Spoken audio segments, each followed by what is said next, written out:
Hi, everybody. It's Lara Bar Club. Back again. Yeah, I dragged Dylan out of the depths of having a life to make a video with me. Not even that. Much more boring than that. So it's not Renegade status. The person responsible for those has been dealt with. You won't be seeing any more Renegade videos ever again because it's a unified front. LBC for life. Ridiculous. Next Renegade video. Anyway, so I'm Arwen. I'm Dylan. Hello. And we are Lara Bar Club. And we make videos. Is what we make videos about writing. We also do write sometimes. Allegedly. Allegedly. But this video is actually about what to do when you haven't been writing or you feel like you can't write, aka writer's block. The worst. So we're just going to go over sort of what we do. I feel like the theme of all our videos is writing is a personal journey, and you should do whatever you want to do. But we're going to show what our personal journey looks like and what we do when we have writer's block. Right. And then hopefully, if you're having writer's block, you will follow our objectively proven empirical method to overcome it, and then you will send us $30 in the mail for the amazing tutorial we're about to 30,000, right? 30. Oh wait, I'm sorry. Yeah. We're so rich we just abbreviate. Yeah. It's like throw me 10, throw me 5. Just a small loan. No problem. Anyways. Because all authors are rich, right? Right, like, yeah. It's awesome. So, Dylan, what do you do when you have writer's block?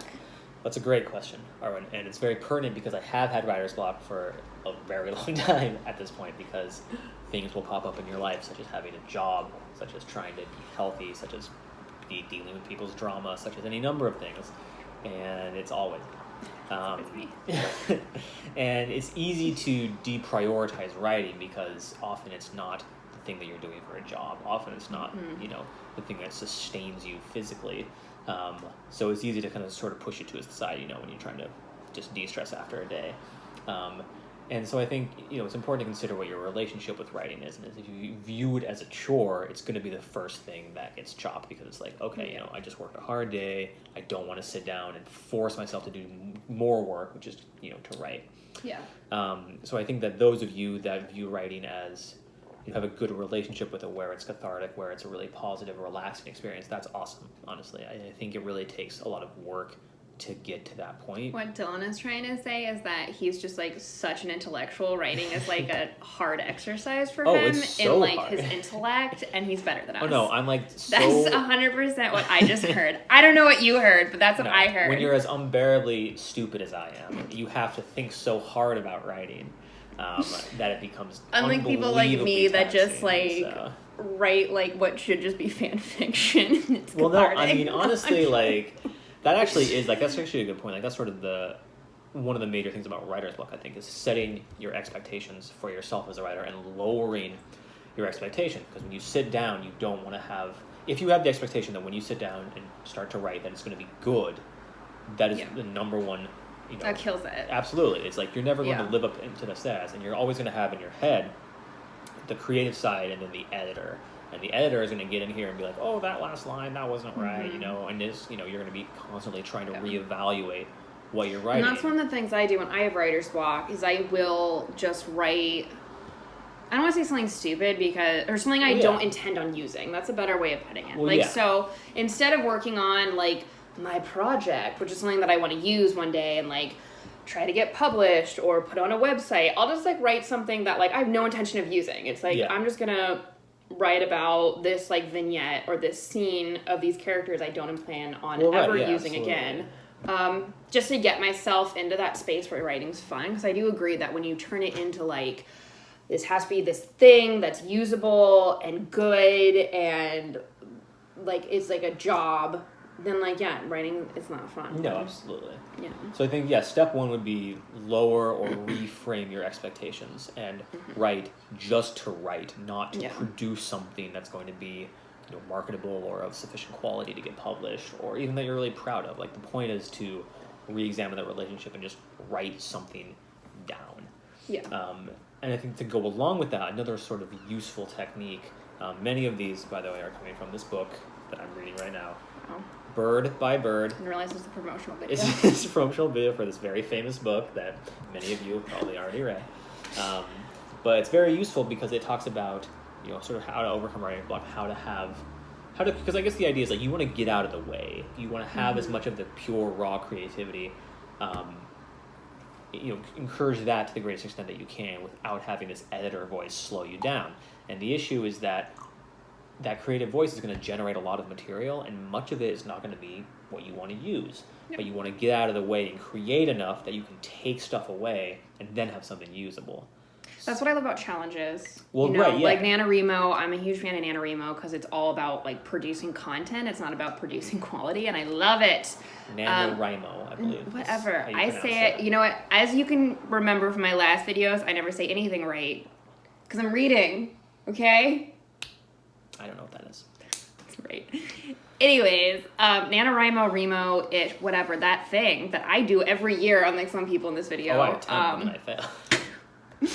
Is because it's all about generating content, not like quality stuff. It's just about like getting words on a paper and then getting a certain amount of words. Exactly.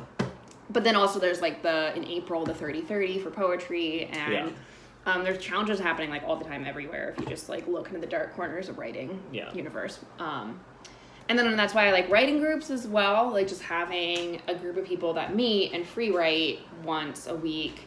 For me, it's been helpful because there's sometimes when I wake up, I'm like, the last thing I want to do is write. But I have like 5 people waiting for me, and so I have to show up. Exactly. And then we all write. And sometimes I write usable stuff. Sometimes I don't. And that's okay. At least I'm writing. Right. And that's, sort of to riff off of your statement about challenges and like things like that. I think that's helpful to have that kind of structure too. Because another sort of piece of advice that I've seen is to take on short assignments to sort of dial in the subject that you're writing about. People talk about this idea of the 1-inch picture frame. So you should write about only what can be seen through a small little picture frame. So like if you have a huge idea, just reduce it to something small and give yourself a short assignment. I did it wrong. You'll say you did it wrong. That's why you are trying to, that's why you have writer's block, Arwen. God, I don't even know how to make a picture frame out of my hands. Oh my God.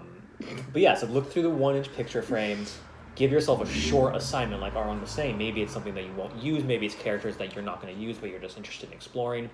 Just give yourself something that you can finish. Get back in that habit of finishing something. Even if you throw it in the trash when you're done, you will have done it, and that will sort of kick off that sort of pattern of completing something, which you can then use to break down a larger piece into smaller, shorter assignments and then complete them sort of sequentially and put them together to have a larger work. So I think so far it's get out of the way, just write, reduce your expectation. 2, give yourself short assignments that you can complete. 3 is the writer's group. Have some level of accountability from people in your community that you trust and that aren't going to judge you if you write something that's not awesome. So those are 3 awesome tips. Do you have any more? No, I was just doing the writer's block dance. That's number 4. Is you have to do this specific dance. I just take a look, learn it. Yeah, that's it. It's fine, honestly. Yeah. And also, one thing that I've been trying to do recently to get out of writer's block is just sort of changing my writing environment. So I bought a cool new fountain pen that I don't know how to use. I know how to use it. I tried to teach him. Yeah, I feel like I literally got ink on my hands during the course. There you go. Of this video. It's aesthetic, it's fine. Yeah, and I got a new notebook, which is all just trash, but I'm going to throw it away. But it's the idea of, writing for X amount of time every day at the same time. And just no matter, set the timer and then write for 10 minutes. And then when you're done, if you want to keep going, cool. If not, you did it. But don't stop writing during that 10 minutes. Like, I've literally written down, like, my hand's cramping. I don't know how to use this pen. Like, it's just the act of, like, getting in the habit. I'm going to focus for 10 minutes. I'm going to just be there, present, and get something out. And you might throw it out, but I think, if you follow those steps, you will eventually get over writer's block because you're not really blocked. It's just things are getting in the way of your creative outlet, I think, and you just need to get rid of those. So Exactly. Closing thoughts, Arwen? I just want to take a minute to appreciate that your brand new journal is literally just a college roll of like green notebook. It was 25 cents. Yeah. Because I'm going to throw it in the trash. It doesn't have to get fancy, y'all. Like it's going to go. Doesn't have to get fancy. That's the thing. It's like I don't need like a nice leather bound moleskin because you shouldn't buy leather anyway. But I have all of like the hand-bound journals that I got from like artistic friends, and I'm like, I can't write in this. Well, that's the thing. It's like, because you want to be like, this is a nice medium. I want to put something worthwhile in that. And if I have the 25-cent college rope, I can write absolute garbage in there, which I have. And then you can burn it. And you'll burn it at the end for warmth in the apocalypse. Witchcraft. It's fine. So the more you write, the more fuel you'll have when society collapses and you need to burn. Beautiful. I knew we were going to get here. I knew we were going to get to society's crumbling. Hashtag capitalism is the worst. The amount that you write is directly proportional to your chances of survival in the apocalypse, so get writing. Get writing, y'all. All right. Give us a like, give us a subscribe, get your notebook out, and write for 10 minutes right now. I don't care. If your house is on fire, it's fine. Great material.